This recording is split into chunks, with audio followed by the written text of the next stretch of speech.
આવતીકાલે જાહેર થનાર પરિણામ પર નજર કરી લઈએ તો આઈટી દિગ્ગજ વિપ્રો અને ઇન્ફોસિસના પરિણામ આપણને આવતીકાલે આવતા જોવા મળશે। પરિણામ પર બજારનું શું અનુમાન બનતું દેખાઈ રહ્યું છે, આવો જાણીએ। સહયોગી શ્રદ્ધા આપણી સાથે જોડાઈ ગયા છે।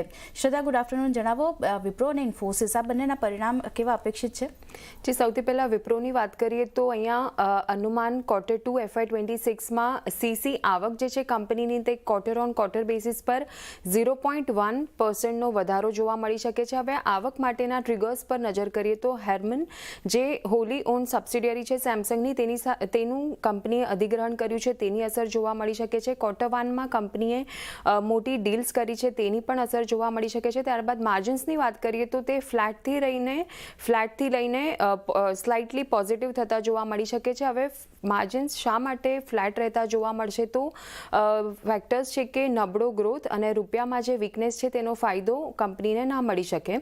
ત્યારબાદ હવે ફોકસ ક્યાં રાખવાનું રહેશે તો Q1માં અને તેમજ Q2માં જે કંપની દ્વારા ડીલ્સ કરવામાં આવી છે તેના પર ફોકસ રાખવાનું રહેશે કે કઈ રીતે કંપની એક્ઝિક્યુટ કરે છે અને તેનું માર્જિન્સ તેમજ રેવન્યુ પર કઈ રીતની અસર જોવા મળી શકે છે।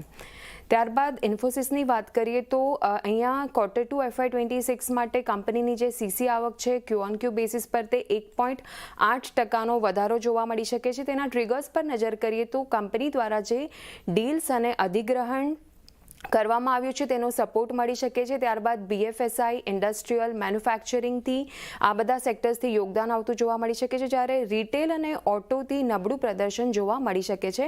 માર્જિન્સની વાત કરીએ તો 40 બેસિસ પોઈન્ટનો ક્વાર્ટર ઓન ક્વાર્ટર બેસિસ પર વધારો જોવા મળી શકે છે। તેના ટ્રિગર્સ છે કરન્સી, બેનિફિટ્સ, વીક જે રૂપિયામાં જે નરમાશ જોવા મળી છે તેનો ફાયદો અને પ્રોજેક્ટ મેક્સિમમ જે કંપનીનો ઇન્ટરનલ માર્જિનલ એક્સપાન્શન પ્રોગ્રામ છે। અહીંયા કોસ્ટમાં એક ઘટાડો એટલે ઓપ્ટિમાઇઝેશન અને પ્રોફિટમાં મેક્સિમાઇઝેશન એક કંપનીનો ઇન્ટરનલ પ્રોગ્રામ છે, તેનાથી ખર્ચમાં ઘટાડો થતો જોવા મળી શકે છે અને પગાર જે કંપની દ્વારા વધારવામાં નથી આવ્યો એમ્પ્લોઈઝ માટે તેનો પણ માર્જિન્સ પર અસર જોવા મળી શકે છે। નફાની વાત કરીએ તો 3.5%ની અપસાઇડ જોવા મળી શકે છે ક્વાર્ટર ઓન ક્વાર્ટર બેસિસ પર। હવે ફોકસ ક્યાં રાખવાનું રહેશે તો H1માં જે ગ્રોથ છે તે પહેલાંની જેમ જ H1માં પણ સારો ગ્રોથ જોવા મળી શકે છે અને વધુ પડતા જે બ્રોકરેજ હાઉસીસ છે તેઓ પણ H1માં મજબૂત ગ્રોથનો અંદાજ લગાવી રહ્યા છે। તો આ રીતે બંને જ કંપનીઓ પર અનુમાન બનતા દેખાઈ રહ્યા છે। હવે કાલે પરિણામ પર નજર રાખવાની રહેશે।